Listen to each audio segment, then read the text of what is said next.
Today, the Jeep is getting the best upgrade yet. Our days of running with no fenders on the Rubicon 392 are finally over.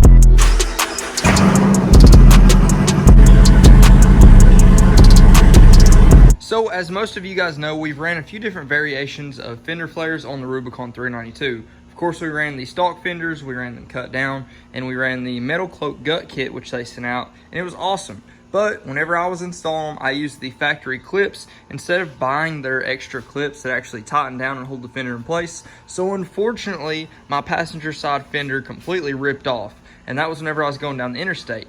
Strangely enough, they didn't rip off whenever I was going 130 miles an hour down the racetrack, but they did rip off, so nevertheless, we need to replace those. And that's why today's video has been sponsored by Metalcloak yet again. Now, as you guys can tell, this is their bread and butter. These are actually their front tube fenders, and they are sweet. So I'm gonna go ahead and take all the stuff off of the front that we need to do right now. We already installed the Metalcloak inner fender well liner. I need to go ahead and remove that to install these fenders. And then I may even have to uninstall the rock slider. I'm not sure. We're gonna figure that out here in a minute, but I'm gonna go ahead and take the Fender Gut kit off, take off the inner fender well liner, and then we'll get everything ready to throw those new fenders right on.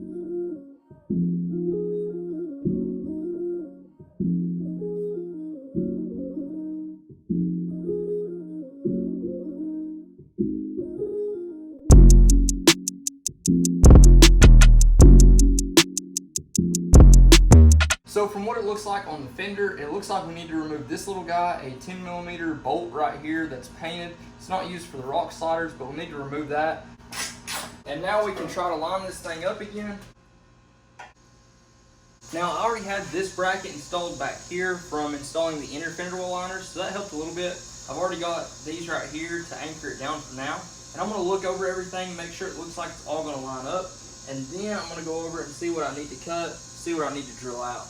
Now, since I've got it all lined up, I'm going to mark these holes that I actually need to drill out a little bit more with a step bit. That way we can fit these bolts through them. Now that we've got them all marked, we'll take these bolts out so we can actually drill it out to the size we need. Now that we've got that done, the same thing we did with these, we need to drill out the ones that we marked. I believe it was to 7/16, maybe it's 3/8. I'm going to test out the first one and then we'll actually see. So it is 3/8 the size that we need to drill out to. It's actually just a little bit more than what it is from the factory.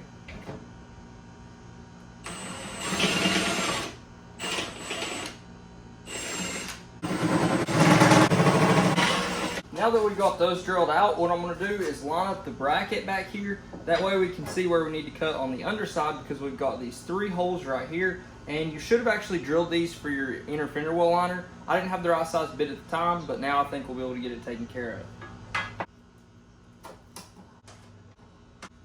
And you'll want to tighten these down a little bit just to make sure you're drilling out the right spot on this side under here. Then we can go ahead and remove this bracket again. Now once you've got that bracket removed, you want to go ahead and drill some pilot holes in wherever you've marked it. For me, I've already cut one, and I'm going to use my step bit to see exactly what size I need for the nutserts. So the size I drilled out to with the step bit for the nutsert to fit is 9/16. So that's the size we're going to use. Then after you do that, you can install the nutserts. But first, let's go ahead and knock these others out. Now when it comes to drilling these out, it's going to throw some really hot pieces of metal, so it's always best to wear some gloves if you've got them, and to put on some eye protection, because you don't want any of that in your eye.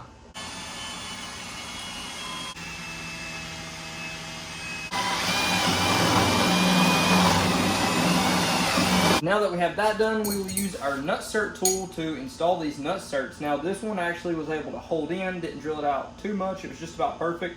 So what you'll do is you'll use your crescent wrench on this side and hold this nut down, and then you'll just tighten it down from the bottom, and you'll feel when you should stop. You don't want to over tighten it, so don't use an impact, because you don't want to pull them all the way through.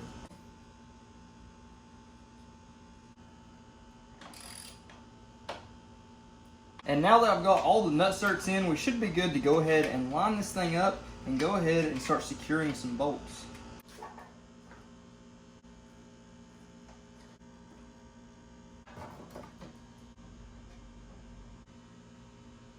Now these actually use the same lights that we were already using with the Metalcloak Fender Gut kit. but for some reason it won't fit through right here, so I'm going to use the step bit to get it drilled out just a hair, and we can slide that light on through.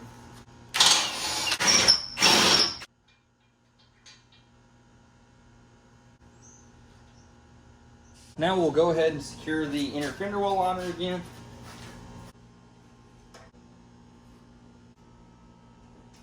Now I'm going to install this factory bolt back down here. I don't know if they gave us one to use for that or not. It's already threaded on the back side, so I'm just going to use this factory bolt, anchor this down, and then I'm going to go ahead and put the rest of the bolts in that we need to. Some of them will need nuts on the back side, and then we can torque them all down. And these are what the rest are going to look like. Obviously you have a nut on the back side. You should probably use a washer, but you've got this bolt right here, and I believe we've only got 2 holes like that, one in the front, one right here in the back. The rest already have threads on the back side, so let's go ahead and plug those in. Now the last thing to secure this thing down, we'll be using these little bolts and nuts, and we'll be installing them right here onto the factory bracket portion. And now for the final pieces to the puzzle, we've got these 2 end cap bolts right here, and one will go up here in the front, then one will go down here in the bottom. And now it is all tightened up and all good to go, and I really love the look of this. It just completely changes it and gives it a lot more of that off-road look, which is exactly what I'm going for. Now not only does it look good, but it also performs better. You'll see your main contact point would actually be back there, which instead of being in the front is pretty nice. Now you're going to have to get a lot of articulation to actually hit that up there, which I'm sure we will, because we are still on no lift kit in the 38-1550s. But it looks really good, and it's going to help out a lot on the trails. And now maybe you guys can see why I did the color match inner fender well liner. It's because I wanted to do the black fenders, and I think that looks really good with all of the other black metal on it and the black matte grille in the front. Now with the rock sliders on, it's really coming together. Of course, we need to get that rear fender as well, but it is looking pretty awesome.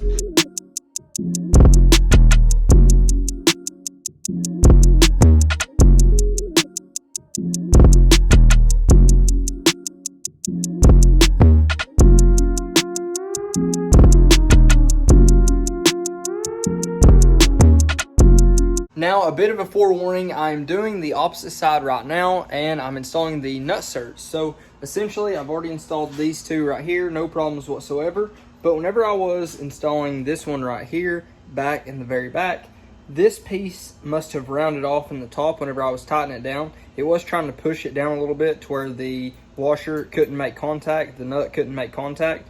But nevertheless, I did have it tightened up. At least I thought it was tightened up enough. And then whenever I started to actually reverse this back out to pull it out, it got stuck.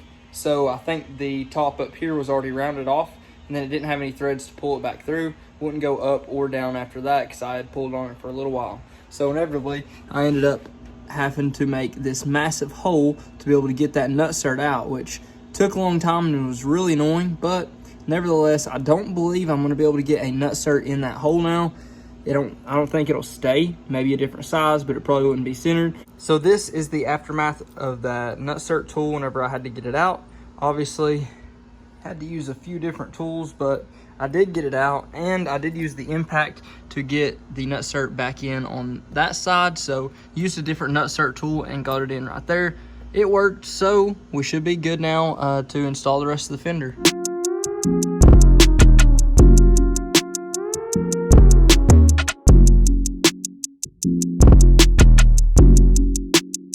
And just like that, after a few hours of hard work, they are all done. It's absolutely insane for me to have some Metalcloak fenders on my Jeep right now. Ever since I got my first Jeep Wrangler, that was back in 2015, I wanted the Metalcloak fenders so bad I couldn't stand it. And I've had many Jeeps since then, and I've always wanted these fenders. I just couldn't pull the trigger because they do cost a little bit more. But after going over the full install and getting to see these in person, I can tell exactly why they are more. The hardware is awesome. It's perfect hardware, and it even comes with some of the essential tools you need to really install this. Aside from that, they're made in America, which is the absolute best part. They're 100% made here, and I love that. Even down to the boxing, it was perfect. You couldn't have asked for any better. There was bubble wrap inside, and each individual part was bubble wrapped itself, so there was no way you were getting any damage. The ship time was extremely fast. they're just 100% on top of the game.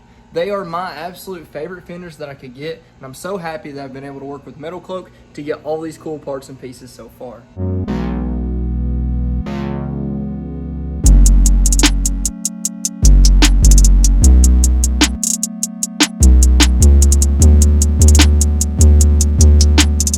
I literally can't tell you guys how happy I am with how they've turned out. So I'm extremely grateful that Metalcloak actually sent these out, along with a bunch of other goodies if you guys haven't seen in past videos. But if you guys want to see more stuff like this in the future, be sure to like, comment, subscribe, and let me know what you want to see next. And if you guys haven't been keeping up with the Defender, now is a good time to tune in, because I've got some pretty cool stuff coming for this thing extremely soon. But until next time, Godspeed.